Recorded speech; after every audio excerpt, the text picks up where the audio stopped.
Ladies and gentlemen, welcome back to the Extra Innings Podcast, where today I'll be continuing the series that I started a couple episodes back, where I go through all 30 teams in the MLB and review their 2020 offseason moves and decide whether they improved their team or got worse. So today we are talking about the Chicago White Sox. So to give a little recap on their 2019, they went 72-89 with a 39-41 home record, a 33-48 road record, and they came third in the AL Central. Now, this team slightly overperformed in 2019, in my opinion. I didn't expect them to be third in that AL Central. They have a really tough division. I didn't expect the Royals to be as bad as they were. I did expect the Tigers to be, last place in that division, but the Twins and the Indians, tough teams at the top two. I expect the Royals to be a much better team than they were, and when we get to the Kansas City Royals episode, we will talk about them as well. But Chicago, in the middle of the pack, they're far, 28 and a half games back out of first place. They're far, in my opinion, from the Indians and the Twins, but we'll see what they did in 2020 offseason and see if it helped them a little bit. So first, we'll start off with them re-signing Carlos Rodon and Alex Colomé. I think, just to avoid arbitration, these are great signings. I think Alex Colomé can have the capability to be one of the best closers in baseball. In 2019, he pitched in 62 games to a 2.8 ERA with 30 saves in 61 innings with 55 strikeouts and a 1.06 whip. The whip is beautiful. ERA under 3 is beautiful. 30 saves in 62 games. That's also really, really pretty amazing. He had a rough year in 2018 in Seattle. He was an all-star in 2016. He was really good with the Tampa Bay Rays. Ever since that 2017 season where he led the league in saves with 47, he kind of dropped off a little bit. ERA was a little high in 2018 and 2018 it was around 3.7. In 2018 it was a 3.04. But then he really bounced back in 2019. He found his way with a 2.8. Batters weren't really seeing him well. He only walked 23 batters, 55 strikeouts. You want that a little higher in 61 innings, but it's averaging almost around 1 strikeout per inning, which is really good. He only hit 1 batter.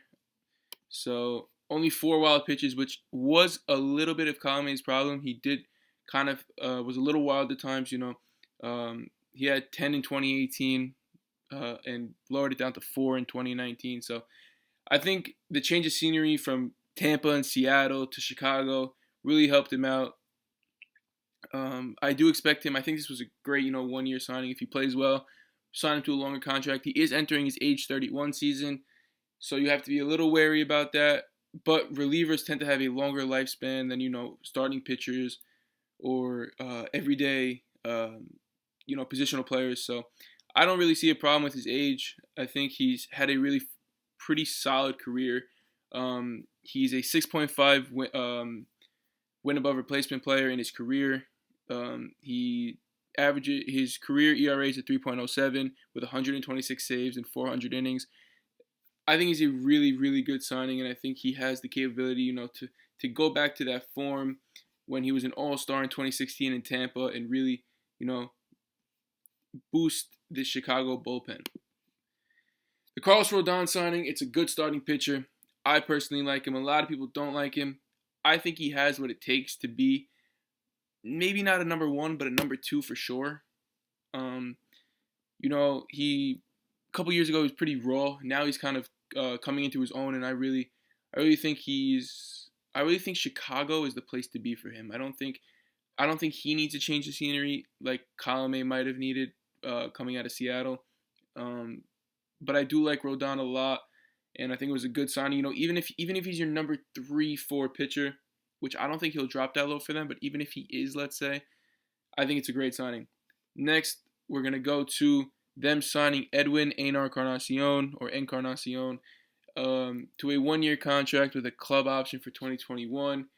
Edwin is up there in age. No one's going to sugarcoat it. He's entering his age 37 season, and that's if they play this year. If they don't, he's going to be entering his age 38 season. he was productive in 2019. He had 34 home runs, batting .244 with a .344 on base, a .531 slugging, and an .875 OPS with 86 RBIs. His average is never going to really be there anymore. He's not really an average hitter. He's a DH, can't really play the field. I think it's going to be scary with him and Jose Abreu in that lineup. To be a 2.9 win player as a 36-year-old, granted he played in New York, the Yankee Stadium, very, very hitter friendly. But I mean, if you look at his career accolades, he's been a three-time All-Star. He's been in the MVP talks for 5 years. This guy's really done a lot in Cincinnati when he started off, then Toronto where he really built his name, and then he went to Cleveland for a couple years, and then got traded to Seattle for a year, and moved on to the Yankees for a year, and now he's playing in Chicago. I believe this is a good signing. It's not a very high risk signing. It's a 1-year contract with a club option. If it doesn't work and he doesn't produce the way you thought he was going to produce, then you know what? You gave it a shot. That's what you can say. But now what it does is it gives someone it puts a little more fear in the pitcher when they see Jose Abreu and Edwin right behind him in that on deck circle. It's not like you could pitch around Jose Abreu and then you're off the hook. You got to pitch around Jose Abreu and then you got to face someone who can hit the ball right out of the ballpark just as well as Jose Abreu can. So I really like this signing. Adds fear to pitchers and it adds depth to that lineup. And he's going to be that DH player. Next, another contract that I'm going to talk about is actually Jose Abreu. They restructured his contract to a 3-year extension from 2020 to 2022. Had a actually really under the radar, very solid year in 2019 with a .284 batting average, a .330 on base, a .503 slugging, an .834 OPS with 33 home runs, 123 RBIs, and 85 runs. A 2-win player. His defense is not really there, but he was an All-Star in 2019. He was 19th in the MVP voting. 123 RBIs. I personally didn't even know he was really raking like that. One problem with Jose Abreu, he does ground into a lot of double plays, but it's obviously you don't want to do that because it just takes your team out of an inning. But he's only entering his age. He's entering his age 33 season. He kind of started late. His rookie year was when he was 27 years old. He's only been in the league for 6 years. He's done a lot while he was in the league. He's been an All-Star 3 times. He's been in the MVP voting or discussion 3 times as well. 1 Rookie of the Year.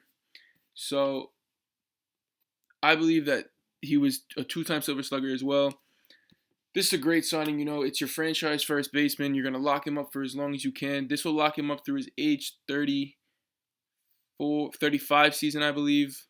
So, then after you lock him up, yes, you are paying him a lot of money, but you reassess what you're going to do with him at his age 34, 35 season. And so I like this signing, and I think Jose Abreu is one of the most under the radar because of where he plays in Chicago. Not the big team in Chicago, the Cubs. He plays for the White Sox. And, he goes under the radar just like this team really flies under the radar. But I think this year or next year, depending on when we play, they're going to get the notoriety and the recognition that they do deserve because of all these moves that they've made. So, love this move. Now we're going to talk to the 2 catchers they signed in free agency. They signed Yasmani Grandal and James McCann. I'm going to talk about the Yasmani Grandal on a 4-year deal. It signs him all the way through 2023. It'll sign him through his age 34 season. And in 2019, he had one hell of a season. 246 batting average, a 380 on base, a 468 slugging, and an 848 OPS with 28 home runs, 77 RBIs, 5 stolen bases, 79 runs. A 2.4 win player. There's nothing more you can ask for out of your catcher. Finding a very, very good catcher nowadays is a blessing. You can't find them all the time. There's only a real elite group of catchers. There's JT Realmuto. There's Wilson Contreras. There's Yasmani Grandal. There's Gary Sanchez. there aren't a lot of catchers who are both good defensively and offensively, something that Yasmani is good at. Obviously his defense is not as good as the likes of JT Realmuto, but he can throw runners out. He can stop balls in the dirt. You can trust him to throw that curveball in the dirt, that spike ball in the dirt, whatever you want to throw. You can trust him to throw that. He's going to put his body down there. He's going to get on his knees, let that ball hit him in the chest, and he's going to stop that ball from going to the backstop. That's what you need out of a defensive catcher. He doesn't put as much fear into runners as you would like, but, he still has an arm, can throw people out. His pop time's not great. That's the only reason I kind of say that he doesn't really put fear into pitchers, but into runners. But if you look at his overall fielding, his fielding's not bad. He really doesn't make a lot of errors. He's a fundamentally really good player. I think he actually evolved coming into Milwaukee. I think Milwaukee was the spot that he needed to be in this 1 year to find himself. He had a rough couple years. I wouldn't say rough, but slightly down years in 2018 and 2017 playing in LA. Maybe the lights were too big for him. I don't know, but he really found himself in Milwaukee. Got himself a good contract in Chicago, and is going to probably rake there just like he raked in Milwaukee. So you're getting one of the most elite catchers in baseball, in my opinion. I have to grade this signing an A+ specifically. Then you go out, and not only do you sign one of the best catchers in baseball, you sign a very above average catcher to be his backup. You sign James McCann, who hit .273 with a .328 on base, a .460 slugging, a .789 OPS with 18 home runs, 60 RBIs, and he was a 3.7 win player. He had an absolutely phenomenal year with the White Sox.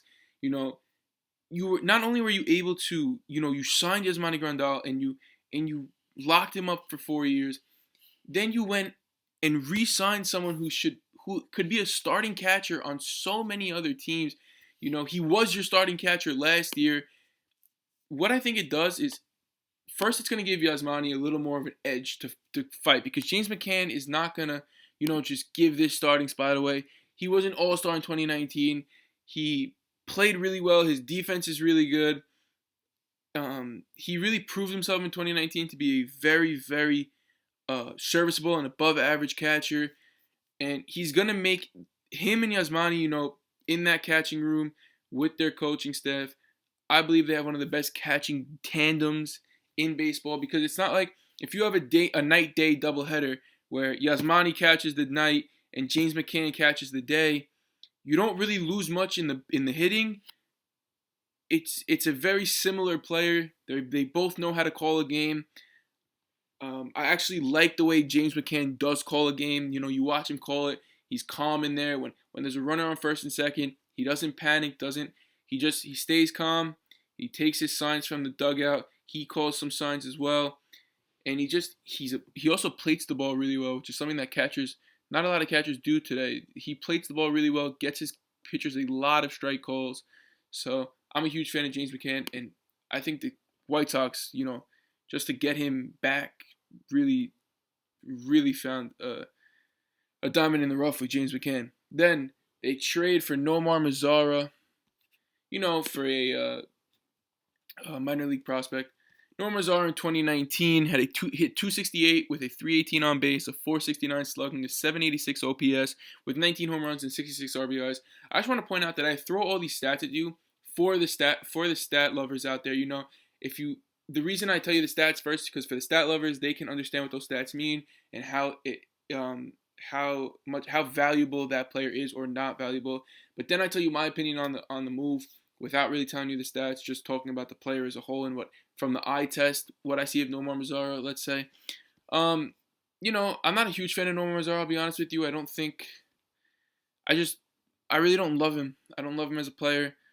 I think he does have some pop in his bat, 100%, and I think he's going to probably hit around 20 to 25 home runs in Chicago if you were playing at a 162 game scale. I don't know. I don't love his defense. But then again, if you look who they gave up for him, Texas was really trying to dump Mazara.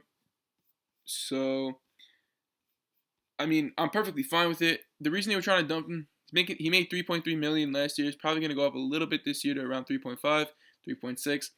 So I get why they dumped him, but I also, while I don't love him as a player, I understand why they picked him up. So overall, I mean, it's good. It's good outfield depth. If you want to start him, you can. He is a starting caliber player. He's on the lower end of that scale, but he is definitely a starter.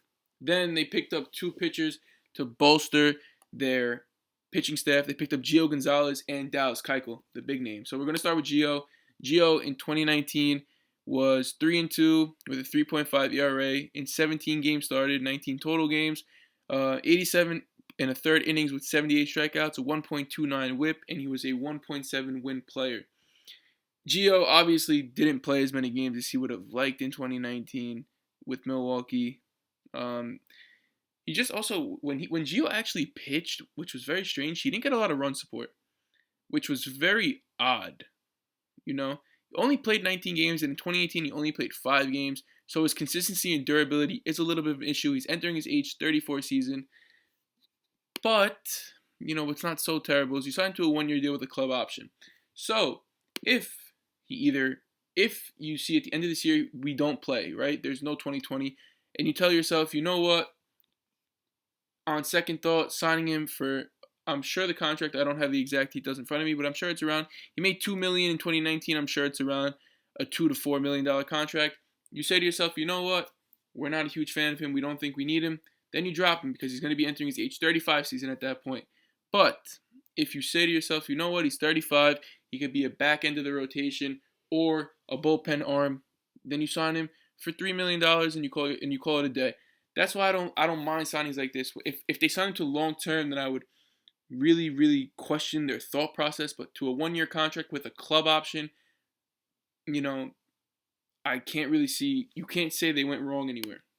Then their big signing is Dallas Keuchel. Dallas Keuchel was 8-8 in 2019 with a 3.75 ERA in 112 and 2/3 innings pitched with 91 strikeouts and a 1.36 WHIP. Remember, he played with Atlanta in 2019, left Houston for Atlanta.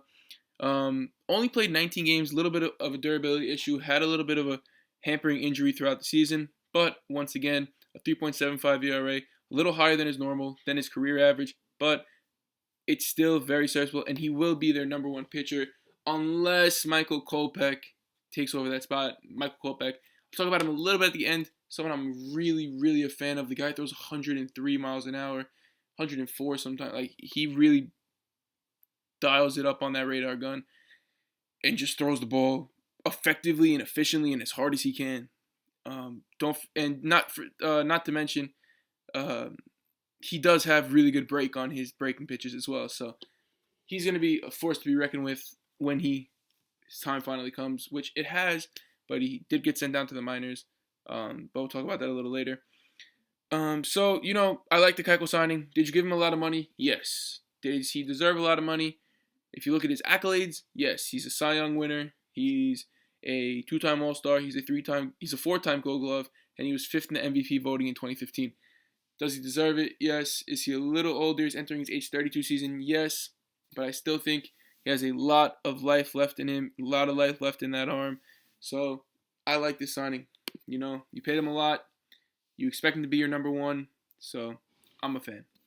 Then the signing that went under the radar, but I think is an amazing signing. You lock up a very, very young outfielder, Luis Robert. You sign him for 6 years, and I really, really like this kid. Obviously, there isn't much yet on him because he hasn't really played yet. He's a Cuban outfielder. I don't know. Any Cuban outfielder, I have a really good feeling about. He's 22 years old. You lock him up for 6 years. You're going to lock him up till his age 28, 29 season. I don't know where you can go wrong. You didn't sign him for a lot of money. So I'm a fan. I don't have a lot to say about it as of right now because we haven't really seen him in the MLB. But I'm a fan. The guy is lightning quick. The guy has so much pop in his bat. This kid's a force to be reckoned with. I'm telling you, this kid. There was something about the White Sox, their youth movement. I know they brought in a lot of veterans this offseason. They brought in Gio, Dallas Keuchel, Edwin Encarnacion, Yasmani Grandal, They brought in these vets, but they have so much young talent on this team. They're a very fun team to watch. Not the addition, but the resurgence of Tim Anderson and how he is making the MLB fun again. Stuff like that. This team that surrounds this team. So I'm a huge fan of this Luis Robert signing. I think it's a great signing. I think obviously it costs money to talk to him, and then you had to jump on him, but I think they were the perfect team to do it, if anything. So I'm a huge fan. Next, they signed Steve Cishek to a one-year contract with the clubhouse in 2021. Steve Cishek had an okay season in 2019. He's entering his age 34 season. Pitched to a 2.95 ERA, which is very solid, but a 1.23 WHIP. Played in Chicago, not really moving far, going from the north side to the south side. It's a good bullpen depth. He'll definitely get into around, I would like to say 60 to 70 games. If we were playing 162, he'll get in around 70, 60, just like he has been for the past couple of years. I like the signing. Funky motion, can throw batters timing off. Why not? You're not paying him a lot of money. Pitched actually relatively well in the north side of Chicago. Next, you signed Aaron Bummer. You re-signed Aaron Bummer.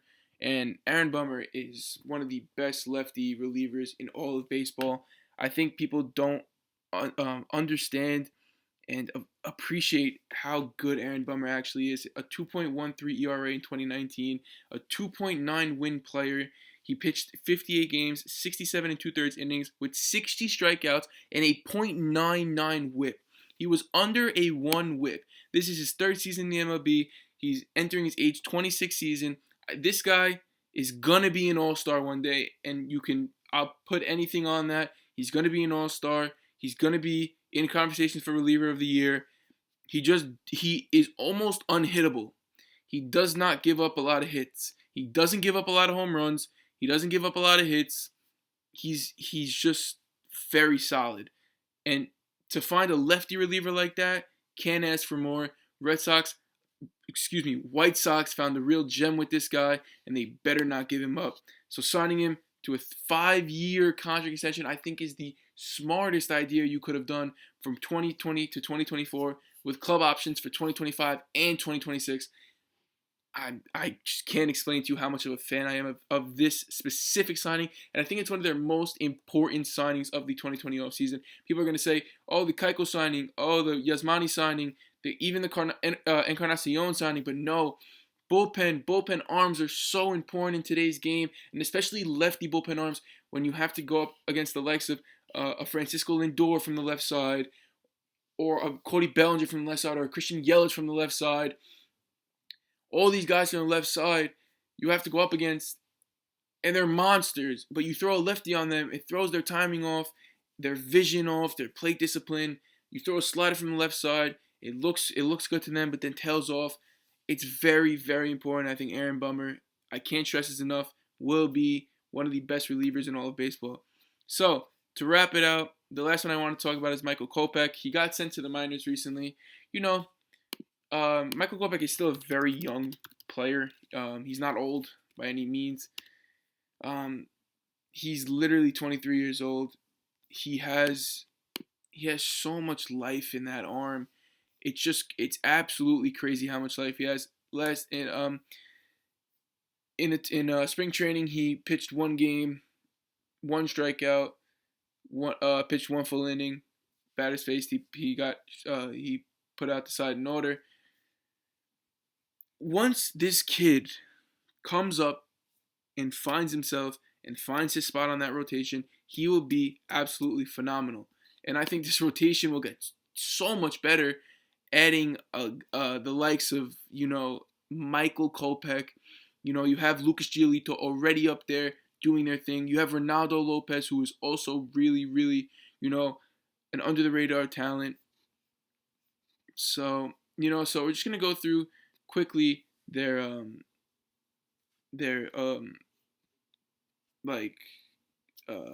roster. So catchers, you have Yasmani Grandal and James McCann. Like I said, one of the best tandems in all of baseball when it comes to catchers. Infielders, you have Jose Abreu, you have Tim Anderson, nothing else to say except he's a beast. You have Edwin Encarnacion, probably going to be a DH, but he's listed as an infielder. Yeah, and you have Yohan Moncada, who is a beast and will continue to grow into an even better player. It's just they have so many young guys on this team. I'm so excited for them. I'm so excited for this team. In the outfield, you have Adam Engel, Luis Garcia, Eloy Jimenez, another young, absolutely phenomenal talent that they got from the Chicago Cubs. They just have so much talent. And in a couple years, I think this, rebuild will be really complete, and they'll be really competing with the Twins and the Indians. I keep calling them the Red Sox. The White Sox really shocked the entire MLB this year by signing who they signed, by not being, passive. They really went out there and did their thing, and they did it well. So to round out the outfielders, you have Nomar Mazara and Luis Robert. This is a really solid team, I'm going to give them, first of all, I'll give them their grade. Their grade that I'm going to give them, I have to give them an A. They didn't really lose anybody. They didn't lose any big names. And all they did was bring in more talent, veteran talent, which is what they needed. They needed vets to teach these young guys, the way of baseball and the way of winning. They brought in winning players, Grandal, a winning player. They brought in Keuchel, a winning player. Gio Gonzalez, when he was with the Nationals, winning player. Colome, they brought him back. Carnacion, winning player with the Indians and even the Yankees. They just brought winning talent in. So I'm going to give them an A. Honestly, it's an A or an A+. I don't like giving out A+, but I really think this is one of the most perfect 2020 off seasons you can have. I'm giving them a big jump. I'm giving them a big jump in their 2020 projected record, considering on an 85 game scale. I'm going to give them probably a 13 game jump and say they go 85 and 77. I think that home record gets better. I think that road record gets better. I just think they play better I think they're going to play better at US Cellular. I think, losing record at home is not something that's, especially in US Cellular, that's a very, very tough field to play in for outfielders, especially with the corner outfields. The ball bounces. But once they learn that, they're comfortable there. They'll play well. They're going to improve.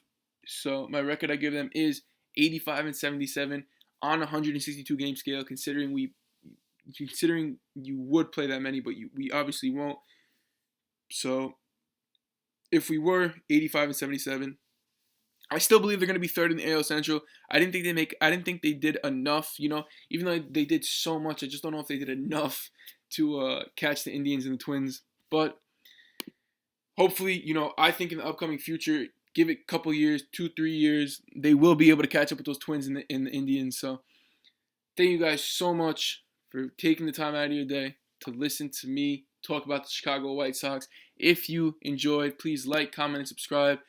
All feedback is welcomed and appreciated, both positive and negative. I'm trying to grow as a podcaster, and I want to give you guys a little surprise.